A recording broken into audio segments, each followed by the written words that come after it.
Kilala ni Brother Bonnie yun. Nandiyan ba si Brother Bonnie? Saan si Brother Bonnie? Ayun. Alright, so tutuloy natin yung lesson natin patungkol sa Church Covenant. Let's go to Ephesians in chapter number 4. Ephesians 4. Pero alam mo, maganda yung no? Biro mong yan, kung wala dito yan, hindi sila makakakanta sa Panginoon. Kaya nga, itong mga pag hindi sila sumunod, aagawin ni Chikinene sila sa Panginoon. Kaya makita-kita ko lang, alam nyo kayo mga kabataan, maghintay lang kayo. Tanungin mo nga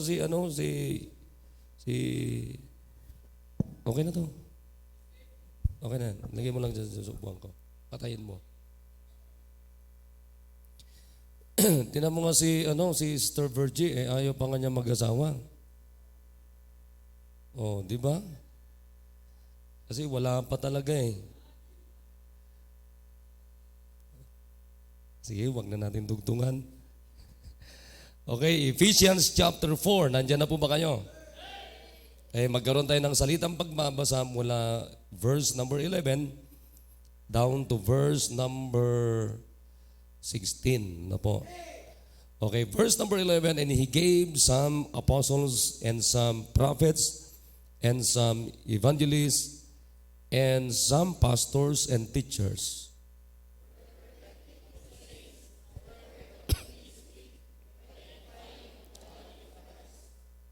Till we all come in the unity of the faith and of the knowledge of the Son of God, unto a perfect man, unto the measure of the stature of the fullness of Christ.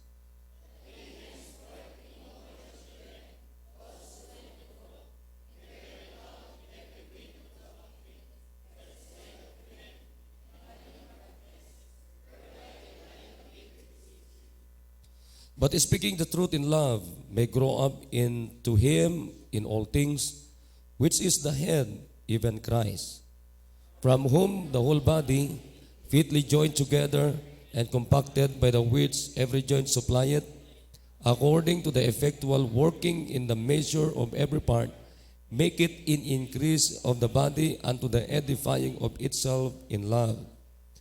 So ulit, pag-uusapan natin ay yung church covenant natin. Kaya tayo po sandaling manalangin. Kilang Diyos, salamat po sa hapon pong ito. Pagpalain niyo po ang mga talatang nabasa namin. Thank you po sa awitin na mga narinig po namin. Thank you rin po sa testimonies na narinig po namin. At pagpalain niyo po ang kanila pong another stage ng kanila pong buhay. At salamat din po sa presensya ng bawat isa, Panginoon. At kung meron pong hindi pa po nakakilala sa inyo ng bilang Panginoon at sariling tagapagligtas sa aming pong kaligitnaan, ay tulungan niyo po sila na makakilala po sa inyo at susunod po sa tubig ng bautismo. Ganon din po ang bawat anak po ninyo. Patuloy niyo kaming bigyan ng teachable hearts, O God, and humble hearts. And forgive us our sins, O God. Ganon din po ang mga anak ninyo na nakikinig sa Facebook Live, pagpalain niyo po. At maging sa Google Meet. Panginoon, salamat po sa kabutihan niyo, katapatan niyo sa buhay po namin. Once again, we need your words, O God. At umaasa po kami na pagpapalain niyo po muli kami mula po sa inyo pong mga salita. Sa pangalan ni Jesus, Amen. Okay, pwede na pong mupo. At muli, ngayon pong hapon ay tutuloy po natin yung pong ating lesson. Can you raise your, yung binigay ko sa inyo? Nasaan na? Wala na kagad. Tinapon nyo na kagad. Binigay ko sa inyo yan eh. Sino pa po yung mga hindi nabigyan ng ganito?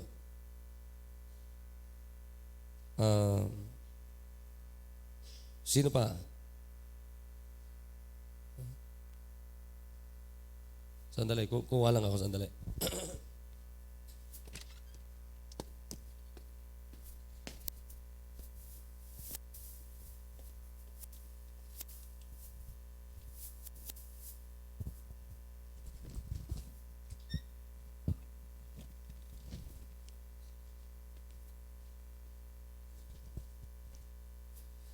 Huwag yung nawala na kaagad, ikip nyo yan. Naunawan nyo ba yung sinabi ko? Ikip nyo yan, itago nyo yan. Kasi covenant natin yan eh. Nawala na kaagad eh. Ginamit nyo na siguro kaagad sa CR ninyo. Ayan, para makita nyo. Nandito yan eh, yan. Alright? Kayo mga hindi pa nakapirma dito, pumirma kayo dito mamaya ha. Ayan, yung mga dyan. Kung wala hindi pa kayo nakapirma dito, mga members. Yan, pumirma kayo dyan.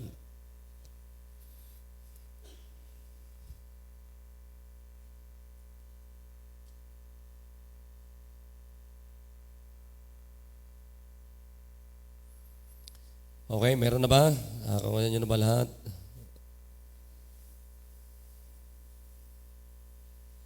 Itatago nyo yan. Sabi ko sa inyo, alam mo, pinakamaganda, ang gawin nyo dyan, pwede ka bang magbaguhin nyo to? Sinong pwedeng gumawa nito? Lagyan nyo ng yung church logo natin, tapos tawag dito, yung Baptist flag dito. Sinong pwedeng gumawa nun? Tapos bigyan natin lahat. Tapos ang gagawin nyo, yung magandang pagkasulat. Yung siguro pwedeng pwede yung gawing yung may design sa gilid, may design sa gilid. Tapos ang gawin ninyo, ipalaminate ninyo tapos ilagay nyo doon sa bahay ninyo. Amen. Ayan. So, ganyan ang gagawin ninyo. Okay, yung sinasabi ko, Brother Jar, pakigawa mo ha.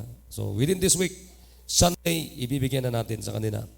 So, ito parang kopya nyo lang habang pinag-aaralan natin. Amen? Ngayon, bibigyan kayo ng mas magandang kopya. Colored po. Colored na black. Kaninang umaga pa kayo na parang sementeryo. Ang hirap patawanin, Ayan, alright. Sige, tuloy-tuloy po na po tayo. Nandito na po tayo sa number 3. Number 3 na tayo. So nakalagay dyan, makikita ninyo, sabi dyan ay, we engage to support the pastor. Pero gusto kong liwanagin yung word na support. Wala namang masama dyan. But I want to turn it into work. We engage to work with the pastor. Amen?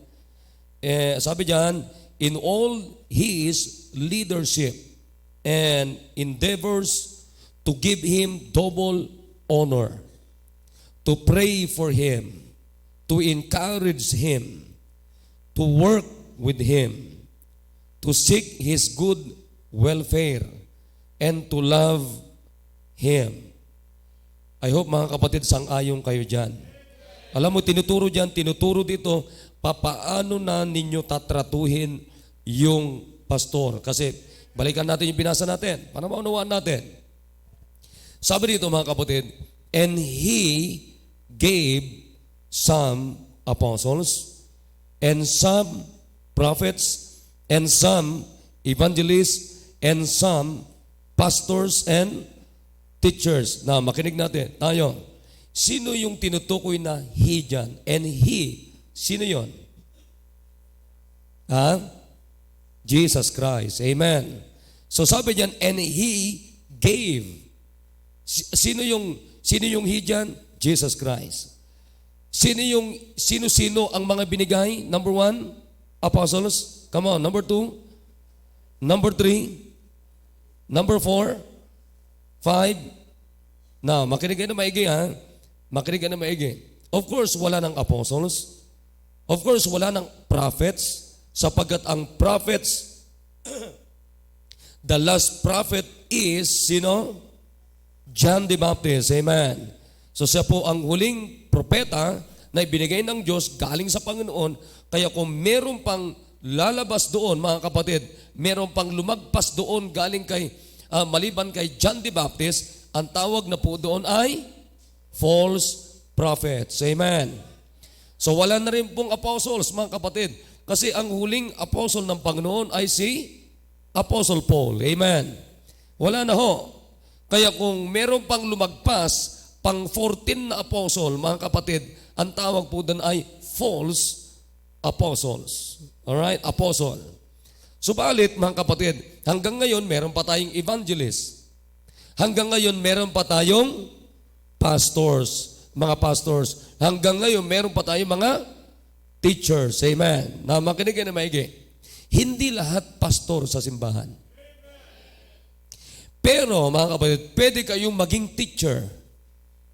Pwede kayong kabahagi, pwede kayong maging teacher. Kasama kayo dito sa sinasabi ng Panginoon na teachers. Hindi rin lahat evangelist. Sino po yung evangelist? Yung parang pastor na umiikot diyan sa mga churches, mga kapatid, pero hindi sa pastor. Okay? Hindi lahat ng member sa simbahan ng Panginoon ay pastor. Hindi ho.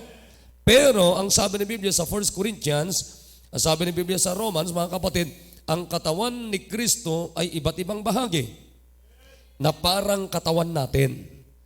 Pero lahat po yan ay ang Diyos ang naglagay. Mula sa pastor hanggang sa inyo, Diyos ang naglagay sa atin lahat dito. I hope nakikinig po tayo. Para saan po yan? Para saan po yan? Ang sabi ng Biblia, for the perfecting of the saints. Anong ibig sabihin ng perfecting? To equip. To equip. Upang tayo ay pagtibayin. Upang tayo ay palaguin.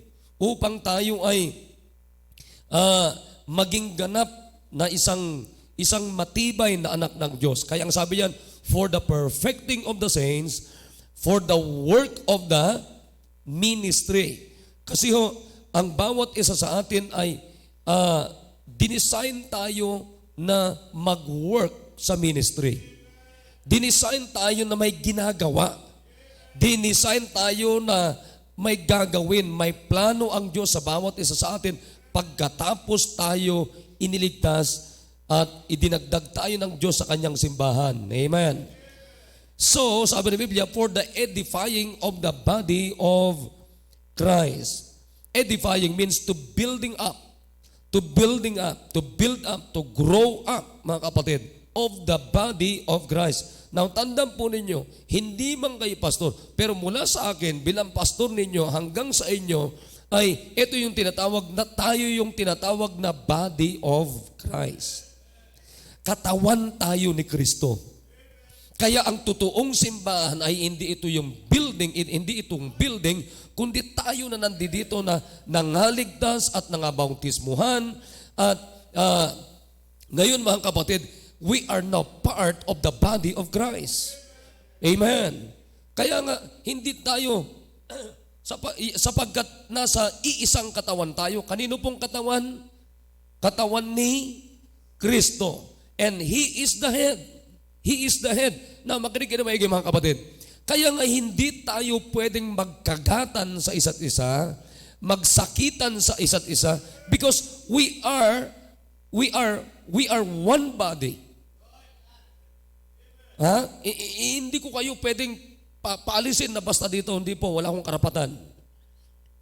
Nakikinig kayo mga kapatid? Hindi ko rin kayo pwedeng saktan. Hindi nyo rin ako pwedeng saktan.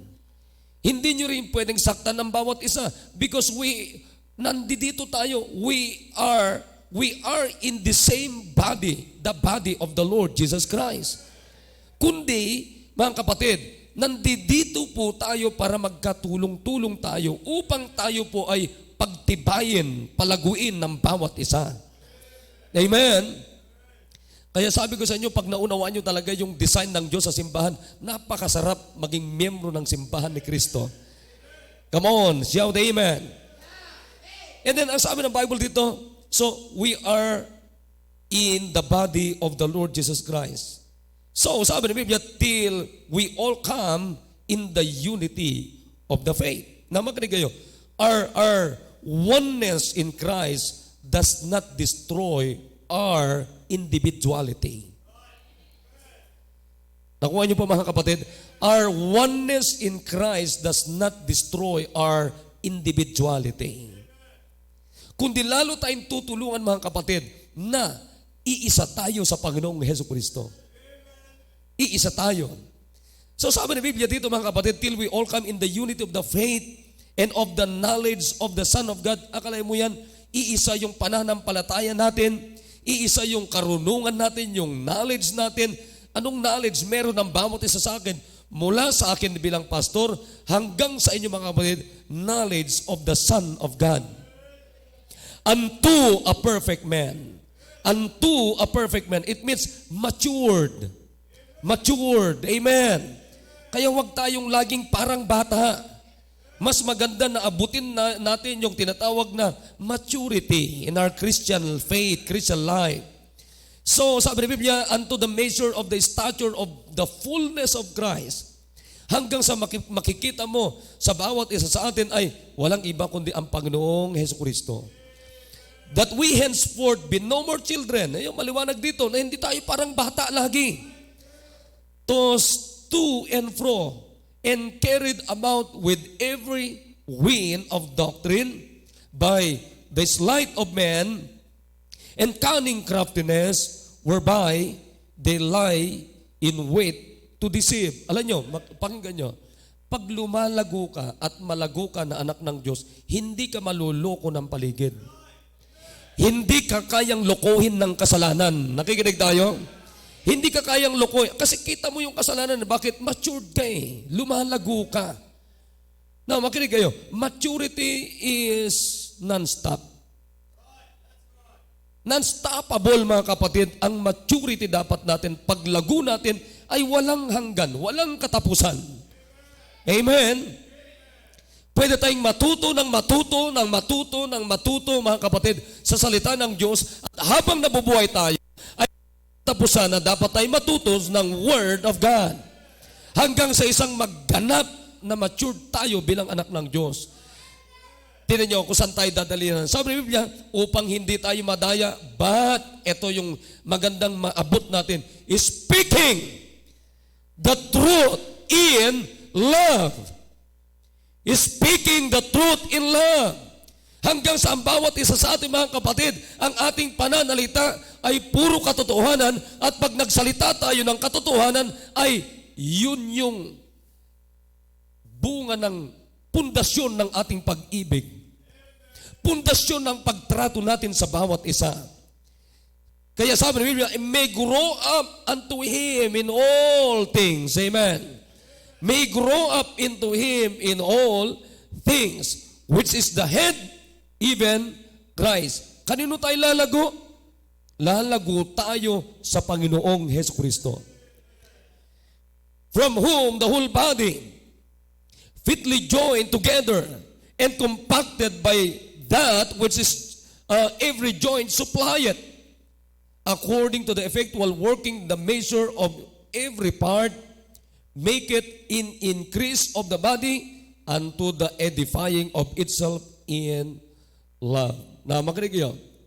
Ang foundation, ang pundasyon ng ating samahan dito ay walang iba kundi si Kristo. Ang pundasyon ng pagtrato natin ng bawat isa mga kapatid ay katulad din ng pagtrato ni Kristo sa bawat isa sa atin, walang iba kundi love. Ay ang ganda yung special number mga kapatid. Salamat na lamang na meron tayong Panginoong Kristo na ang kanyang pag-ibig ay champion. Amen. Alam niyo kung hindi ho, champion ang pag-ibig ng Diyos sa bawat isa sa atin, hindi ho bababa sa lupang ito at mapayag na mapako sa cross ng Kalbaryo, crucified, died, buried, and rose again for you and for me. Kung hindi ho champion ang pag-ibig ng Panginoong Hesukristo. Wow. Yeah, amen. Champion of love. Champion of love. Thank God, mga kapatid, ang Diyos natin, ang Diyos ng simbang ito, the head of this church, mga kapatid, His love is champion for you and for me. Alam nyo kung Pakinggan nyo na maigito mga kapatid. Kung ang nag-champion hindi yung love ni Kristo, yung kasalanan natin, saan tayo lahat dito? Lahat tayo mga kapatid, patutungo sa apoy ng impyerno. But thank God that the love of the Lord Jesus Christ is a champion of love. Kaya nakarating ka dito at nakarating ako rito.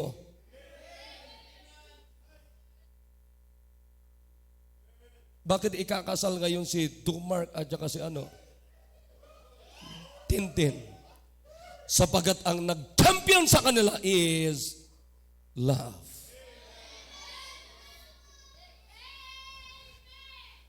Oh, alam ko na nasa isip ni Gilbert, Pastor, sana may magcha-champion din ako ay pag-ibig din.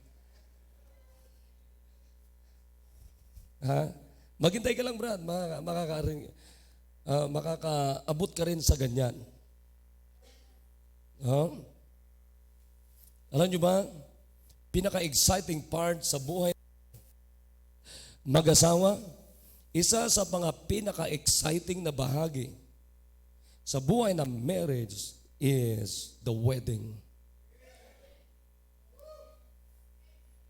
Bakit? Doon ipapahayag yung pag-iibigan ng bawat isa. You know, the most exciting part of your life as Christian and my life is when the Lord Jesus Christ loves us. Alam nyo ba na hindi magtatapos yan mga kapatid? Isang araw, sabi ni Biblia, yung church ng Panginoon Kristo, His first love, pakakasalan tayo doon sa langit. Kaya Gilbert, huwag kang mawawala ng pag-asa. Kung hindi ka man makakaranas ng kasalan sa lupang ito, in heaven, makakaranas ka. Bulaklak para sa Brad.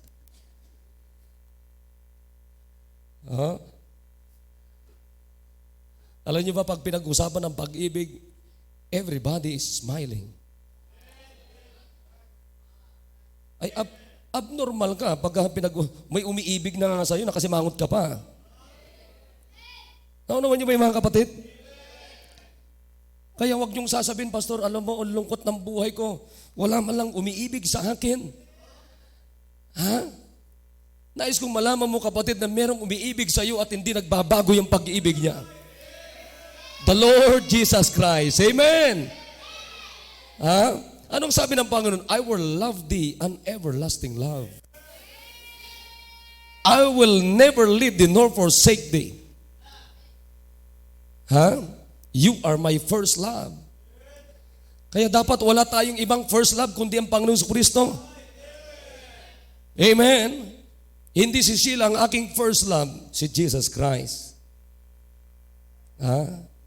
Pang-ilan si Sheila? Ay, pangalawa po. Pangalawa.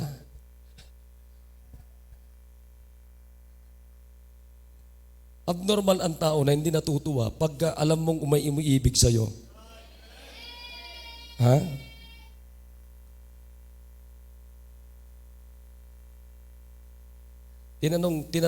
Tinanong mo ba, Mark, kung mahal ka niya?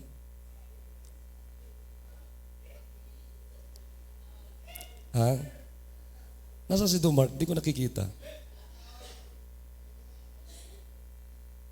Nakakalata ako sa iyo, brad. Palapit ang kasalan mo, nagiging backslider ka. Hindi. Sinabi na ba na mahal mo siya? Mahal ka niya? Wow, Vera.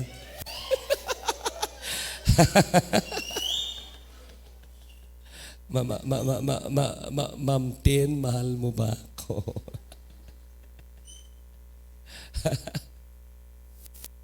Sabi naman ng Tintin, anong pakialam ko sa iyo?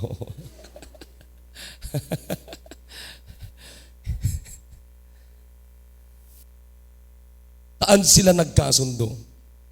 Saan sila nagkasundo? 4 letters. Love. Love. Makinig kayo. Alam nyo kung paano tayo na-reconcile sa Ama? Because of the Lord Jesus Christ, love. Dahilan sa pag-ibig ng Diyos sa atin. Amen, mga kapatid. Kaya, nais kong makita nyo ngayong hapon ay sino man ang binigay ng Diyos sa atin, irespeto natin, mahalin natin. Na makinig kayo, sino nagbigay ng pastor? Sige nga, di kayo makasagot. Jeremiah 3:15, sabi ng Biblia, and I will give you pastors according to mine heart, which shall feed you with knowledge and understanding. Alam niyo, ang trabaho ng pastor hindi madali. Anong trabaho ng pastor? Shepherd. The word pastor means shepherd. To tend, pasture, to rule, to feed. Kaya sabi ng Biblia, and I will give you pastors. Sino nagbigay? Diyos. Amen. Pero wag nyo rin kakalimutan, mga kapatid, sino ang nagdadagdag sa kanyang simbahan? Diyos din. Kung kayo ay naniniwala na ako ay bigay sa inyo ng Diyos, ako rin ho ay naniniwala na kayo rin po ay binigay ng Diyos sa akin. So parehas lang po tayo parehas tayo naggaling sa Diyos. Ha? Naunawan niyo ba yung mga kapatid? Walang ni isa sa atin dito na hindi galing sa puso ng Diyos. Could you imagine, mga kapatid, sabi ng Biblia dito, and I will give you pastors according to mine heart. Kaninong puso yan? God's heart. Alam mo, sabihan ka na ng tao, alam mo, ito, ibibigay ko sa iyo at galing yan sa puso ko. Ha? Sinabi mo ba yun, Dumark, nung ano? Itong kwintas na ito, Tintin ay, itong kwintas na ito, auntie, hindi. ay galing sa akin puso. Aba, pambira. Siguro, nung tanggapin ni Tintin, hindi mo, sa tuwa mo talaga naman, di po ba? Sasabi lang sa iyo, galing sa puso ko ito. Makinig kayo. Alam niyo bang pastor galing sa puso ng Diyos? Upang kayo'y alagaan. Upang kayo'y pakainin. Anong ipapakain sa inyo? Which shall feed you with knowledge and understanding. Amen? With knowledge and understanding. Kaya sabi dito, we engage. Ibig sabihin, meron tayong kasunduan to, come on, basahin nyo yun nasa inyo, to support the pastor. Saan nyo susuportahan? Saan nyo sasamayan? In all his leadership. Amen. Leadership. Leadership means influence. Saan nanggaling yung influensya ko, mga kapatid? Nanggaling sa Diyos. Amen. Kaya nga sabi dito, mga kapatid, puntan natin yung 1 Corinthians chapter 11. Ang sabi dito, be ye followers of me, even as I also am of Christ. Amen. Kaya mga kapatid, another verse, dito po tayo sa Hebrews chapter 13. Hebrews.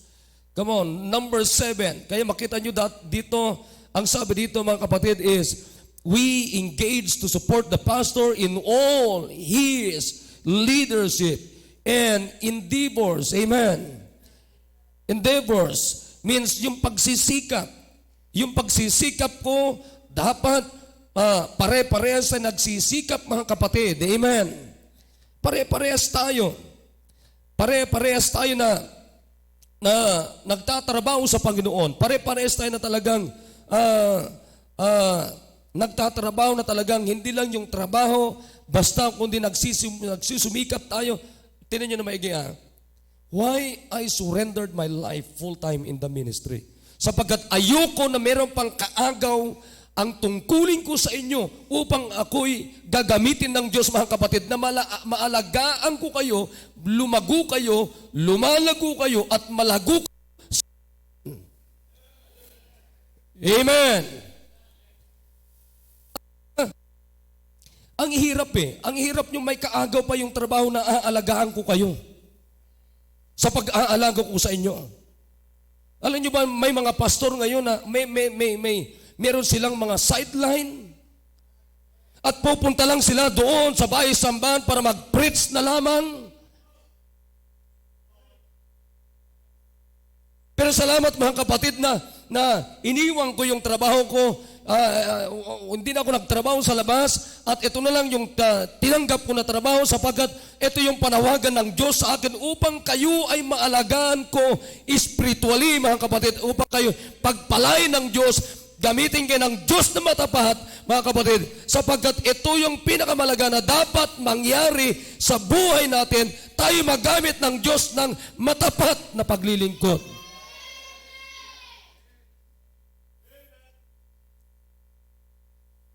Kaya sabi ng Biblia dyan, bago natin basahin yan, let's go back to chapter 4 in verse number 3.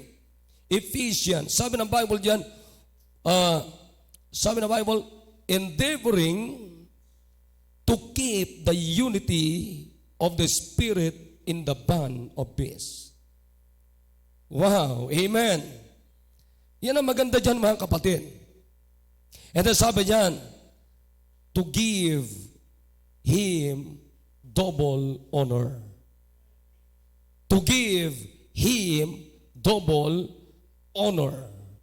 Now let's go to 1 Timothy 5:17. 1 Timothy chapter 5, verse number 17. Sabi ng Bible dyan, 1 Timothy chapter 5, verse number 17. Verse 17, sabi ng Biblia, let the elders, sino yung elder dyan na tinutukoy? The pastor. That rule will be counted worthy of double honor, especially they who labor in the word and doctrine. For the scripture saith, thou shalt not muzzle the ox that treadeth out the corn, and the laborer is worthy of his reward. Anong sabi ng Biblia, mga kapatid? Ang pagtrato natin sa men of God na itinalaga ng Diyos sa atin, mga kapatid, para tayo alagaan, should be treated with double honor. Should be treated with double honor.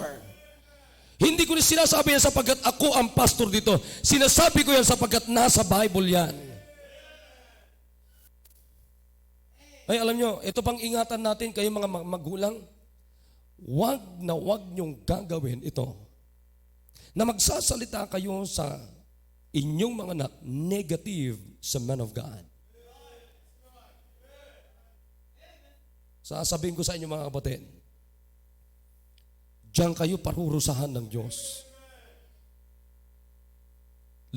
Study the life of Moses. Study the life of Elijah.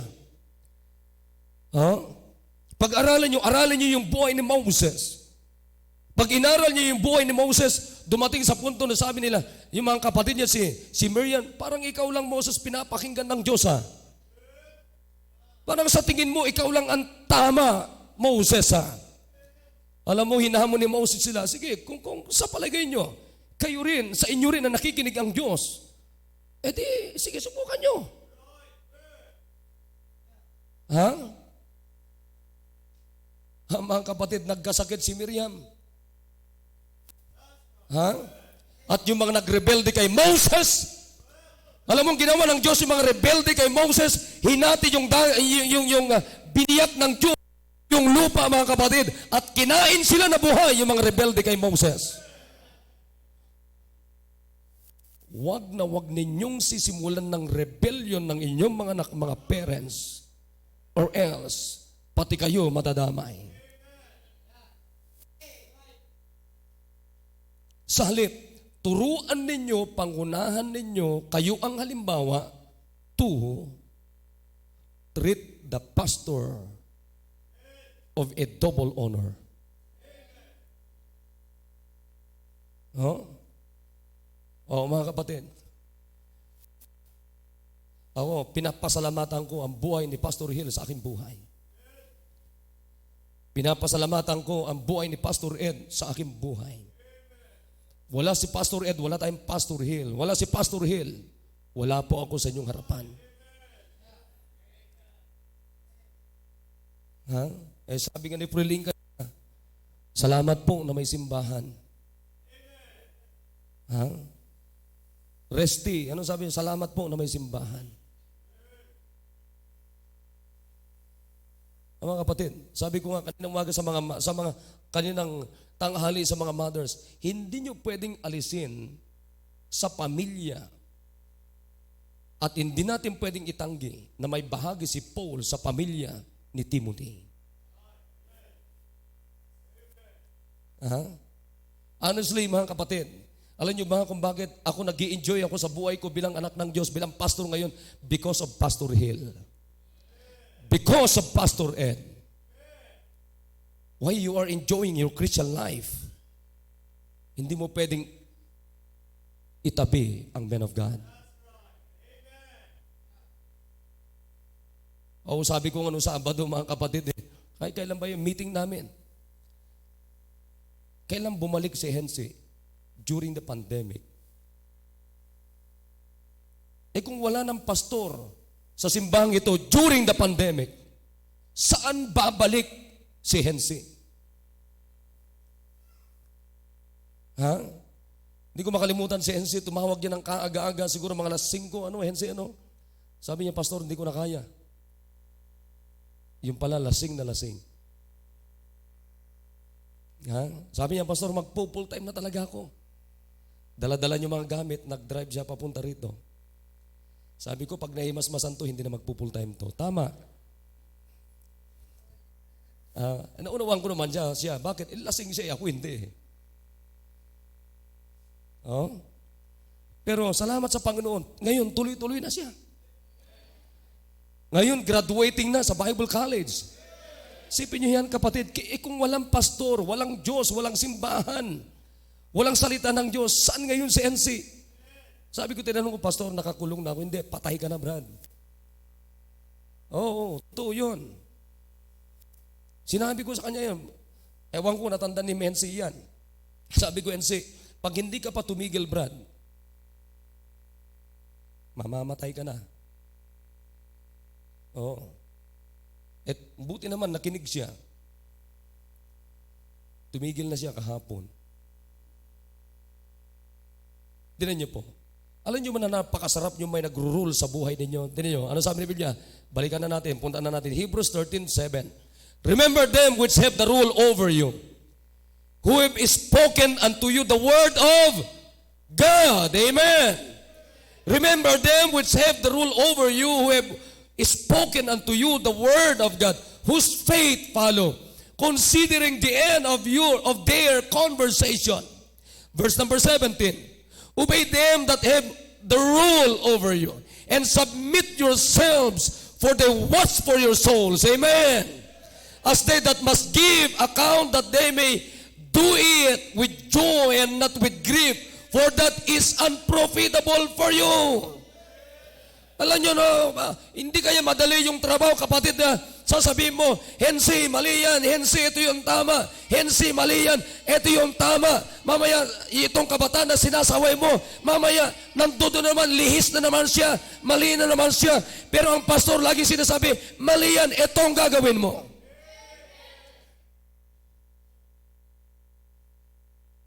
Alam nyo, hindi madali yun. Oh. Alam niyo ba ang pastor, minsan inaakusahan na pakialamero. Trabaho ko yun eh. O tinan mo kanina, yung kumanta na quartet, anong sinasabi ko? Mag-gel kayo, magsuklay kayo. Kasi hindi po pwedeng hindi kayo naka-gel dito, tapos hindi ka nagsuklay. Ano ka, rakista? Bago kumanta dito, guguluhin mo yung buhok mo. Para pag nakita ka na chikinene, oh, guwapings.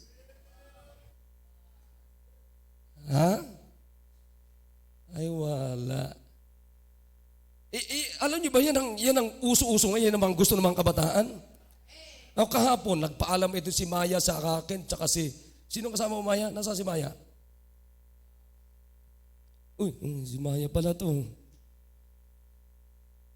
Sino yung kasama mo kahapon? Nasa si Vico. Sabi ni Vico, iyang-hiya sa sarili niya. Alam mo, sabi nila kahapon, Pastor, pwede ba kami mag-join sa choir? Anong sabi ko? Ayusin niyo muna sarili ninyo. Magpagupit muna kayo.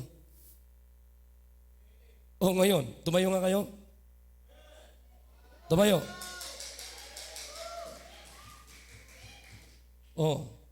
Ito na yung totoong Maya at saka Miko. Kahapon may mga sanib yung kausap ko na Maya at saka Miko. Anong sanib? Sanib ng sanlibutan. This is not funny. This is true, mga kapatid. Kung makita niyo itsura nilang kaya, sabi ko, itsura niyo. Sabi ko, sige, pero magpagupit muna kayo. Next week na kayo sasali.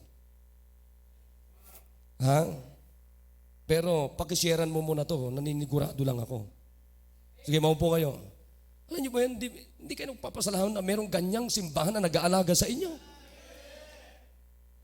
Aayusin yung buhok mo, aayusin yung ugali mo, aayusin yung puso mo, aayusin yung isip mo, aayusin yung buhay mo para ikaw ay mag-enjoy sa blessing ng Diyos. Hey, that's my job! That's my job! Kaya wag niyo sasabihin si Pastor masyadong pakialamero. Hey, diyan ako tinawag ng Diyos. Yan ang trabaho ko para sa inyo. Kung ayaw ninyo, sige, balik kayo kay Satanas.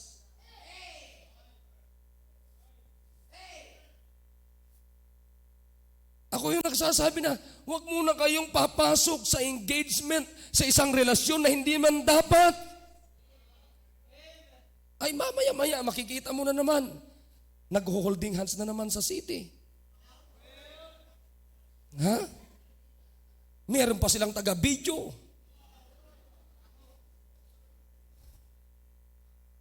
Kapit na kamit ang mga kamay nila. Pag nakita-kita ko lang kayo, paghahampasin ko mga kamay ninyo, hindi pa nga marunong maghugas Hindi pa marunong maghugas ng kilikili. Good night. Kilikili mo, amoy pinorong.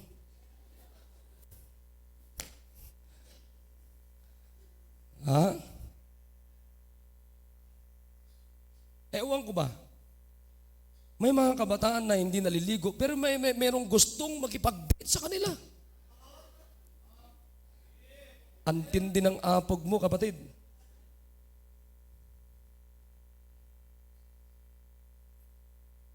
And then, makinig kayo mga kapatid.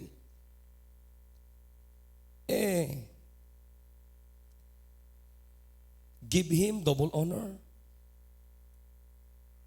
Pray for him. Ako nagpapasalamat sa inyong panalangin. Wala ako dito mga kapatid. Hindi ako makakatayo sa inyo sa araw ng linggo, sa araw ng pananambahan kung hindi nyo ako ipinagpipray.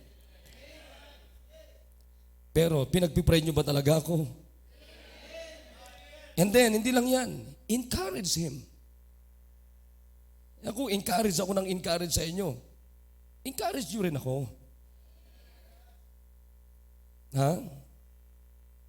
Encourage nyo rin ako. And then, work for him. Come on, amen. Alam nyo yung, maririnig ko lang kayo. Kanina, natutuwa ako doon sa sinasabi ni Resty. Gusto kong basahin ang Bible. At gusto kong makabawi man sa Panginoon. Kay Pastor, anong ibig mong sabihin, Resty? Maaring ang ibig sabihin ni Resty ay makita ko rin na mag-involve sa gawain ng Diyos. Alam niyo, malaking encouragement sa akin yun. Samantalang alam mo yan, Resty, alam mo yan, Frilin, nung kayo mga bata pa, miyembro kayo sa choir ng mga bata. Ha? Wala kayong palya sa Sunday school. Pero nung lumaki na kayo, palyado na kayo. Oh. Ayun ngayon pinag-usapan namin kanina kila Brad Tami. Ang hindi nyo nakikita, sabi ko nga sa kanila, ang hindi nakita na dapat makita ng mga anak natin, yung nadala dito. Hello? Yung kayo nadala ng mga magulang nyo dito habang bata pa. Oh. So, encourage your pastor. Amen? Ako, madaling naman paraan para ma-encourage. Unang-una yung involvement ninyo. Nakikita ko na nagiging soul winner kayo, faithful kayo sa Panginoon, may ministry kayo, giver kayo, masipag kayo sa gawain ng Panginoon. Laking encouragement sa akin yan. And then, hindi lang yan. To seek His good welfare. Alam niyo kung anong ibig sabihin yan, mga kapatid? Ha? Alam niyo, minsan si Sila sinasabi niya, bumili ka naman ng gamit mo. Minsan, hindi ko maisip na bumili ng gamit. Alam niyo, sa totoo lang, pagbili ko pa lang ng sapatas ko, nanghihinayang ako. Eh kung tutuusin, hindi naman dapat ako manghinayang. Bakit? Ako gagamit eh. Masaya ba kayo pag ang pastor ninyo ang sapatos na ginagamit magkaiba? Kulay brown dito, kulay itim dito. Kulay blue dito, kulay pink dito. Alam mo, ano sasabihin ng mga tao? Grabe naman yung mga miyembro niya. Di ba? Bagsak din sa inyo eh. Wala man lang kayang miyembro si Pastor RJ na makaisip man lang na bumili ng coat niya, bumili ng t-shirt niya, bumili ng ganito, bumili ng ganito. Samantalang, alam nila na may mga members dito na may mga pera naman. Gusto niyo ba yon? Ha? Eh sa totoo nga lang, itong salamin ko na putol, nilagyan ko ng Scotch tape. Parang ayoko pang magpagawa. Bakit kapapagawa ko lang ito? Nanghihinayang ako eh. Alam nyo, ewan ko pero parang totoo minsan eh. Ng mga Ilocano, kuripot.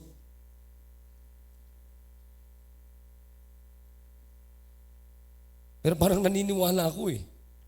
Alam nyo ba sa totoo lang, gusto kong pagtiyagaan ito. Kaya lang problema ko dito, parang hindi akma yung yung grado niya. Kaya alam mo, ginagawa ko, panagpapagawa ko na ito, bumibili ako sa SM doon kasi mas mamura ang frame. Makabili ka ng 300 pesos. Doon sa paggawaan, wala kang mabibili.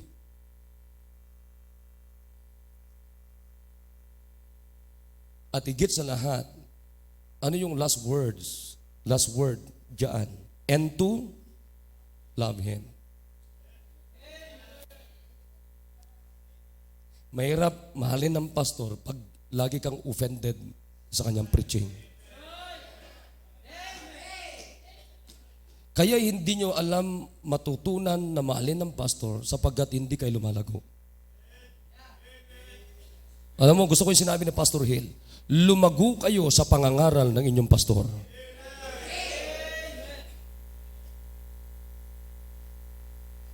Ha? Alam niyo, minsan yung magbigay lang kayo dito ng isang apple. Si Cherry nga, si Cherry Abalos, minsan binibigyan lang ako ng isang apple lang. Pero matindi sa akin yon. Alam niyo, madaling encourage ang men of God. Ay, kinig kayo mga kapatid. Madali ang men of God. Sapagkat ang trabaho ng men of God is encourager.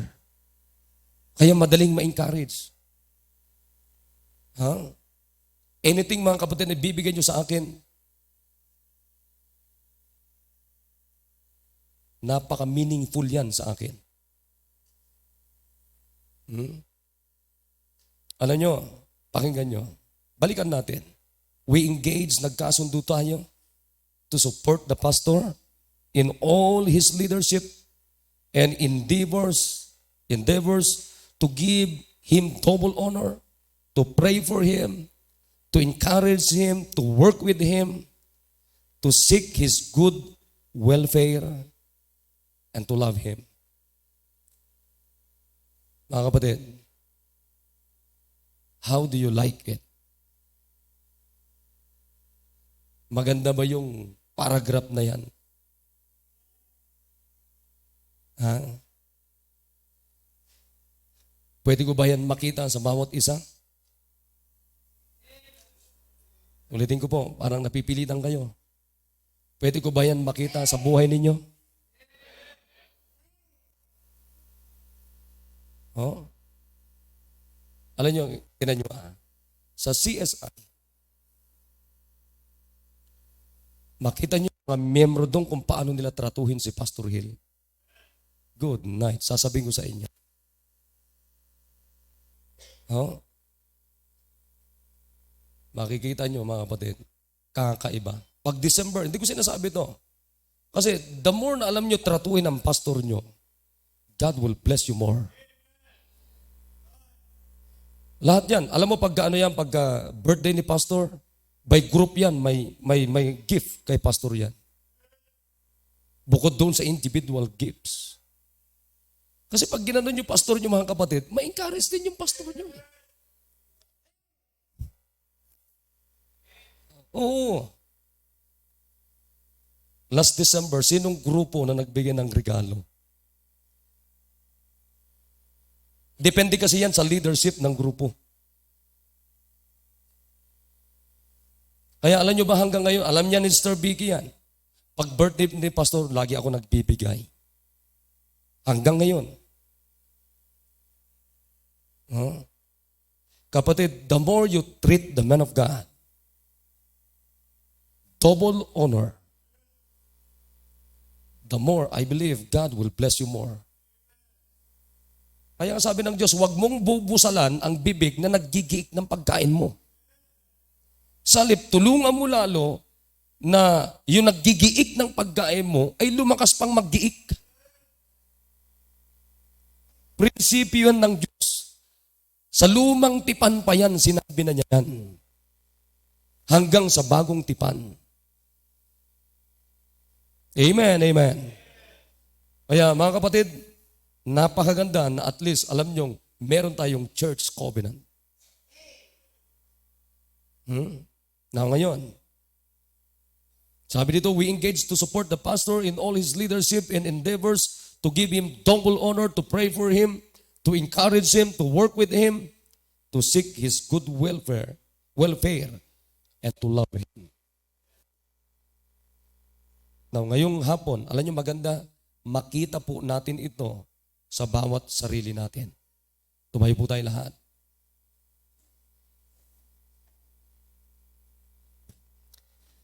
Come on, let's come to God. Let's come to God.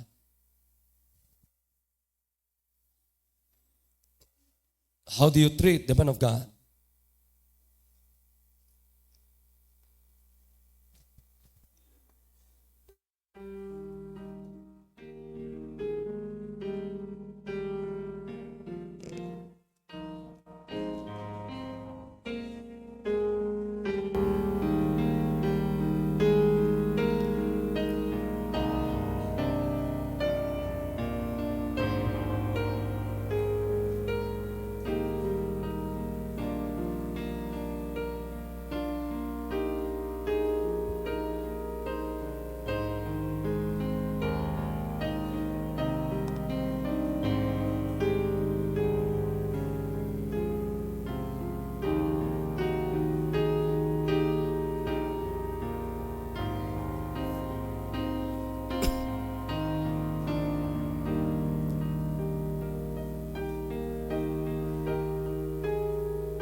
Dakilang Diyos na mapagpala po sa lahat. Thank you po, Panginoon, na patuloy nyo kaming tinuturuan paano po namin tratuhin ang bawat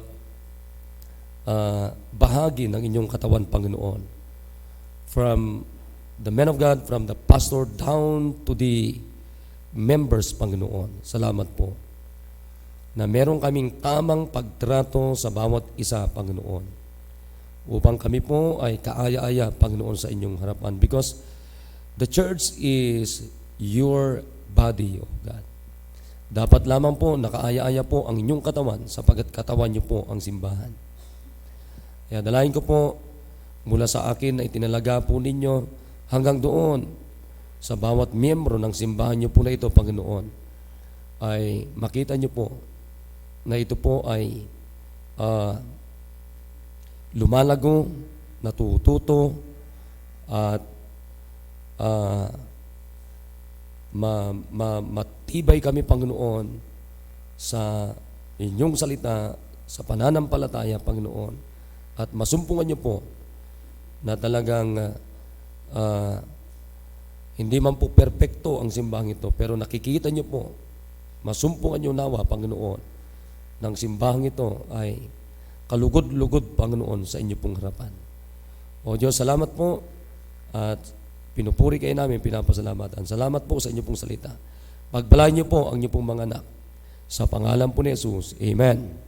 Alright, so I hope may natutunan tayo. Amen. Okay, sige po. Tawagan natin yung mga ushers, gampanan natin yung offering natin at din po, magkaroon pa tayo ng mission offering, yung ating mission offering.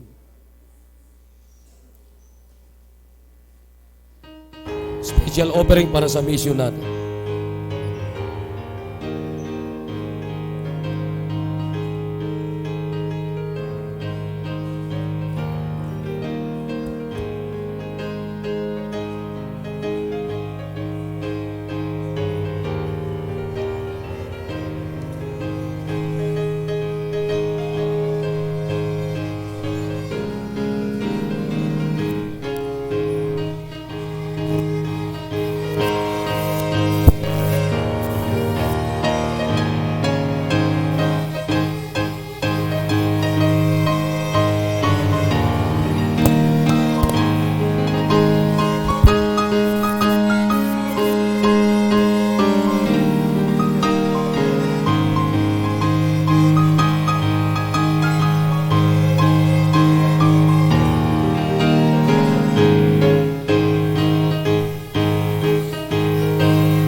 Okay, sige.